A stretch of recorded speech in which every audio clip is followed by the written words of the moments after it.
पूर्ण ब्रह्म सर्वश्रेष्ठी रचनहार कुल मालिक कबीर देव कबीर साहब अपने सतलोक से चलकर यहाँ इस काल के लोक में आते हैं और अज्ञान अंधकार के अंदर भटक रहे भक्ति प्रेमी श्रद्धालुओं को, परमात्मा प्रेमी श्रद्धालुओं को सतज्ञान रूपी तत्वज्ञान रूपी सूर्य का उदय करते हैं। जिसमें परमात्मा पहले आते रहे हैं उस समय इन अज्ञानी नकली गुरुओं ने, संतों ने, ऋषि महर्षियों ने इस तत्वज्ञान के सूर्य के सामने अपने लोक वेद रूपी बादलों को अड़ाए रखा।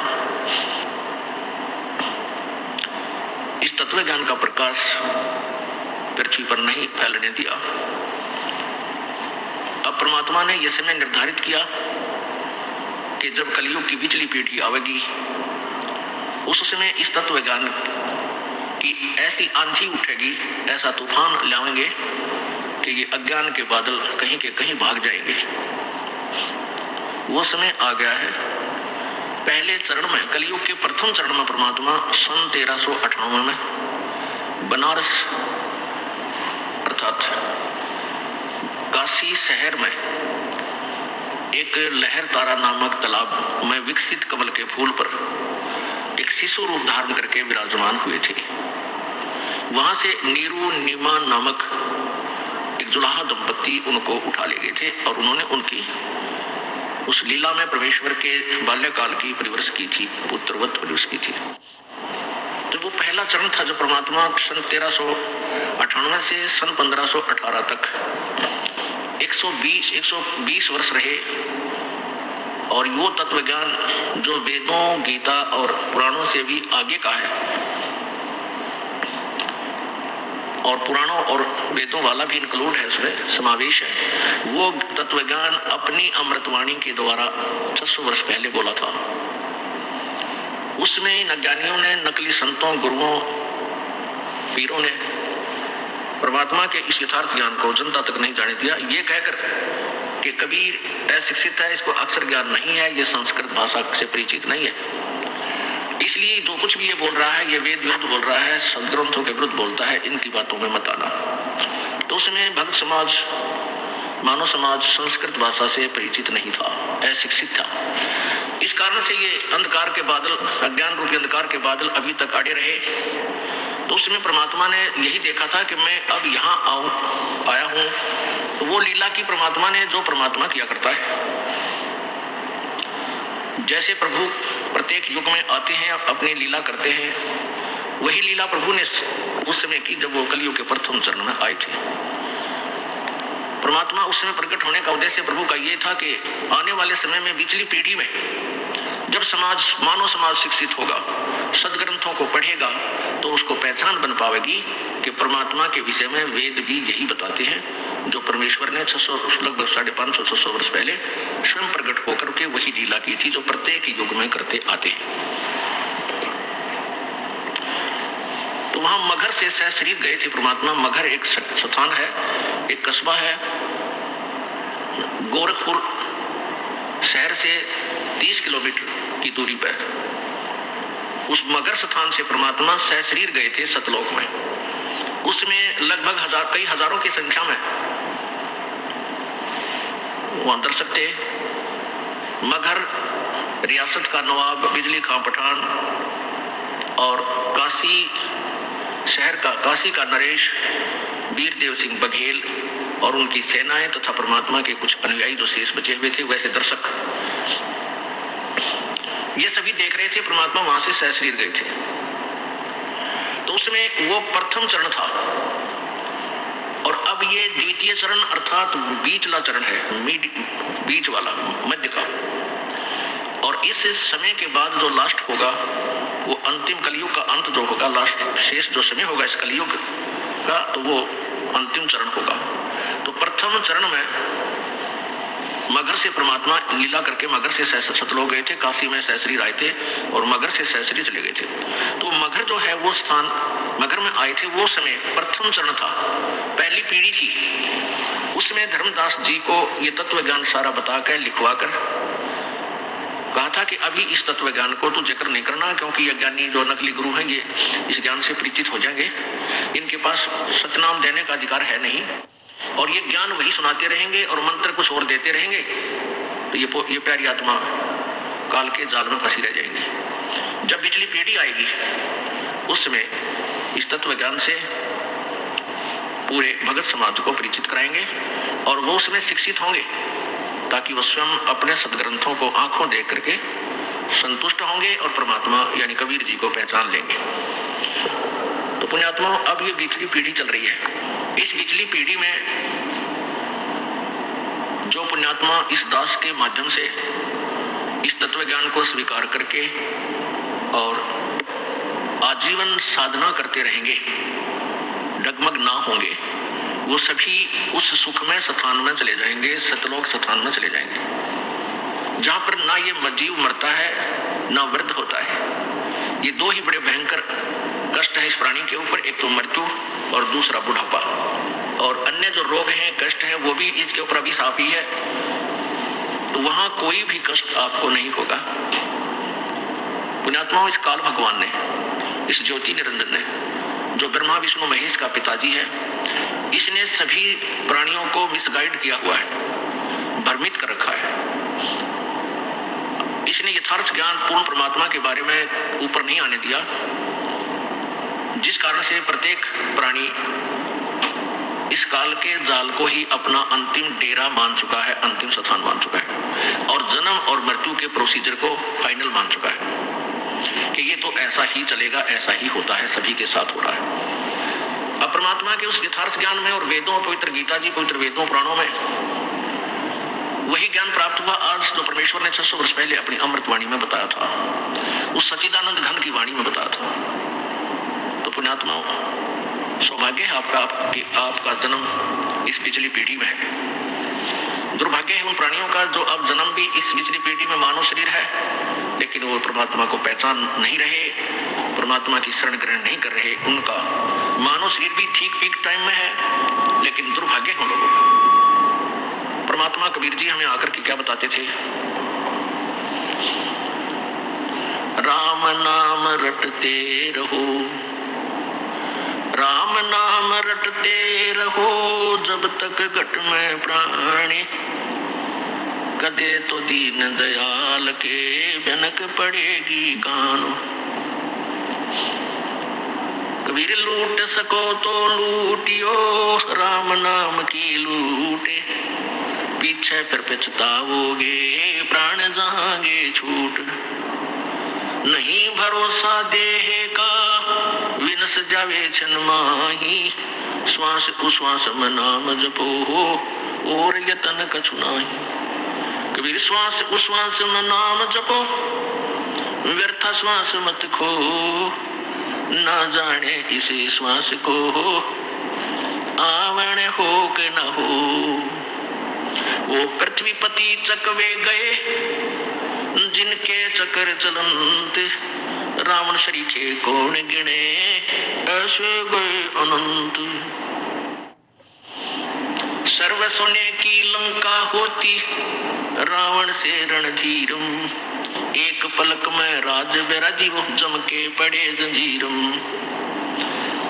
मन तू सुख के सागर बसरे, भाई और न ऐसा यसरे। मन तू सुख के सागर बसरे, भाई और न ऐसा यसरे। दुर्योधन से राजा होते संग इकोतर भाई, दुर्योधन से राजा होते संग इकोतर भाई। 11 अक्षौणी संग चले थी, वो देही गीत ना खाई। मन तू सुख के सागर बसरे, भाई और न ऐसा यसरे। मन तू सुख के सागर बसरे, भाई और न ऐसा यसरे। 60,000 सगड़ के होते, कपिल मुनीश्वर खाए। 60,000 सगड़ के होते, कपिल मुनीश्वर खाए। एक सपुत्र उत्तान पात का, वो परमात्म पद पाए। मन तू सुख के सागर बसरे, भाई और न ऐसा यसरे। मन तू सुख के सागर बसरे, भाई और न ऐसा यसरे। काशीपुरी कबीरा होते ताही लखोरे बाई, काशीपुरी कबीरा होते ताही लखोरे बाई। केसों से बन जा रे जिसके 9 लख बलद आई, मन तू सुख के सागर बसरे भाई और न ऐसा यसरे, मन तू सुख के सागर बसरे भाई और न ऐसा यसरे। परमपिता परमात्मा कबीर जी स्वयं आकर के अपनी महिमा आप ही बताया करते हैं, क्योंकि अपने द्वारा लिखी हुई सृष्टि को परमात्मा ही बता सकता है। जैसे पिता के जन्म को दादाजी ही बता सकते हैं, संतान पोते पोतियों की जितनी भी जो जनरेशन है उसके विषय में दादाजी बता सकते हैं। ऐसे ही जिस परमेश्वर ने सर्व ब्रह्मांडों की रचना की है वही आकर के ठीक ठीक बताता है, यदि यथार्थ रूप से वही जानकारी देता है। तो जब वो परमेश्वर आते हैं तो हम अज्ञान आधार से, इन नकली गुरुओं ऋषियों द्वारा बनाई गई उस अज्ञान सिद्धांत के आधार पर, अपने अनुभव से बनाए गए अज्ञान आधार से कि परमात्मा निराकार है, इन सभी ने जितने भी ऋषि महर्षि गुरु चाहे वो किसी भी इष्ट की साधना बताते हैं, लास्ट में वो यही कहकर छोड़ देते हैं कि परमात्मा तो निराकार है। इसलिए हम परमात्मा को जब वो साकार एज इट इज, जो उनका वास्तविक स्वरूप है, नर स्वरूप है, प्रकट हुए तो हमने उनको नहीं माना, पहचाना नहीं। कबीर जी को जब वो प्रत्येक युग में आते हैं तो उस परमात्मा को हम नहीं पहचान पाते, उनको एक सिंपल मैन, एक कवि की उपमा उपाधि दे देते हैं। और वेद बताते हैं वो जो कवि नाम से प्रसिद्ध होता है अपनी महिमा, अपनी वाणी कबीर वाणी के द्वारा ऊंचे स्वर में आवाज लगा लगा कर बोलता है, कविताओं के माध्यम से, लोकोक्तियों के माध्यम से, श्लोक दोहों के माध्यम से, जिस कारण से वो एक प्रसिद्ध कवियों में से एक होता है। लेकिन वो परमात्मा होता है, जितने भी कवि और हैं किसी की भी उसके उनके दोहों में, उनके द्वारा बोली गई अनुभव की वाणी में सृष्टि रचना नहीं है। तो वो परमात्मा की एक न्यारी पहचान है कि कबीर जी ने जो सब शास्त्रों के बारे में जानकारी दी, ब्रह्मा विष्णु महेश की उत्पत्ति, ब्रह्म ज्योति निरंजन दुर्गा की के जन्म के विषय में उस परमेश्वर ने जानकारी दी जिससे इनकी उत्पत्ति हुई है। इसलिए वो कवि होते हुए भी, कवि की उपमा जैसे प्राप्त करके भी वो परमात्मा ही है। और यही ऋग्वेद मंडल नंबर 9 सूक्त नंबर 96 और मंत्र नंबर 17 से 20 तक प्रमाण है कि वो परमात्मा जब शिशु रूप धारण करके यहाँ प्रकट होता है, उसमें बाल्यकाल से शुरू कर देता है, वो अपनी महिमा के वाणी उच्चारण करना शुरू कर देता है। अपनी महिमा वो कबीर वाणी के द्वारा ऊंचे स्वर में गरज गरज कर बोलता है, जिस कारण से वो एक प्रसिद्ध कवियों की में से एक होता है, कवि की उपाधि प्राप्त करता है। लेकिन वो होता है कबीर देव, कबीर साहब, कबीर प्रभु, परमात्मा ही होता है। और उस परमेश्वर के द्वारा बोली गई वो, रची गई वो वाणी, सच्चिदानंद घन की वाणी, कबीर वाणी, उसके अनुयायियों के लिए अमृत के तुल प्यारी होती है, सो अच्छी लगती है, उनको बहुत सुखदायी होती है। परमात्मा की वाणी उनको बहुत आनंद देती है। और वो परमात्मा तीसरे धाम में रहता है। पुण्यात्मा, पवित्र हिंदू समाज इस बात से खूब परिचित है कि वेदों में जो लिखा है वो सत्य है। अब वेदों में क्या लिखा है वो ये दास आपको वर्बली बता रहा है। अभी तक ये जो मौखिक बताया है कि वो उस कबीर देव, कबीर साहब की के विषय में जानकारी है जो बनारस में शिशु रूप धारण करके प्रकट हुआ था। यही वेद बताते हैं कि वो परमात्मा होता है जो अपनी कबीर वाणी के द्वारा, अपने द्वारा रची हुई सृष्टि की जानकारी देता है। उसमें सभी प्रकार के धार्मिक अनुष्ठान होते हैं, यज्ञों का वर्णन भी होता है।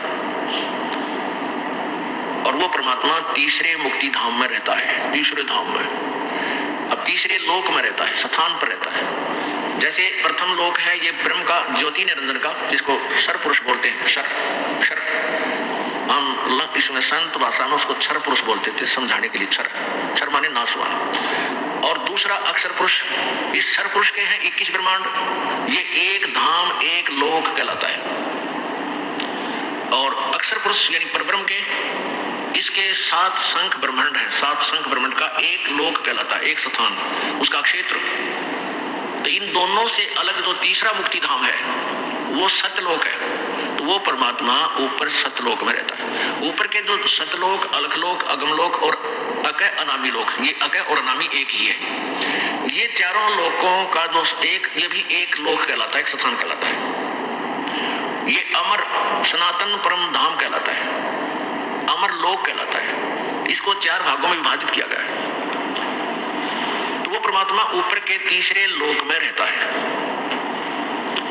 पुण्यात्मा, परमात्मा की तरफ आपके अंदर बनी है, इसलिए आपने कोई ना कोई भक्ति का सहारा लिया हुआ है। कोई हनुमान चालीसा करता है, कोई जय गणेश देवा की रट लगाता है, कोई भगवान शंकर की महिमा गाता है, कोई विष्णु स्तोत्र के को बोलता है, कोई गीता जी का नित्य पाठ करता है, कोई एक गायत्री मंत्र बना रखा है नकलियों ने, ओम भूर ओम लगा दिया। इस यजुर्वेद अध्याय नंबर 36 के मंत्र नंबर 3 का गए ओम अक्षर अपनी तरफ से लगा के उसका एक गायत्री मंत्र बना के और बता दिया कि इसके जाप मात्र से ही तुम्हारा कल्याण हो जाएगा। बोली आत्माओं, वेदों में तो लगभग 18,000 मंत्र हैं। तो उनमें से किसी एक मंत्र को सिलेक्ट करके उसके बार बार आवर्ती करने से, रिपीटेशन करने से मोक्ष नहीं हो सकता, क्योंकि सदग्रंथ केवल इतनी जानकारी देते हैं परमात्मा कैसा है, उससे क्या लाभ होता है, उसकी प्राप्ति कैसे होती है। तो जब तक वो संत नहीं मिलेगा, उसके पाने की विधि हमें नहीं मिलेगी, केवल उस ज्ञान के पढ़ने मात्र से मोक्ष नहीं है। और इस मंत्र के साथ वो मंत्र लगाना भी व्यर्थ है।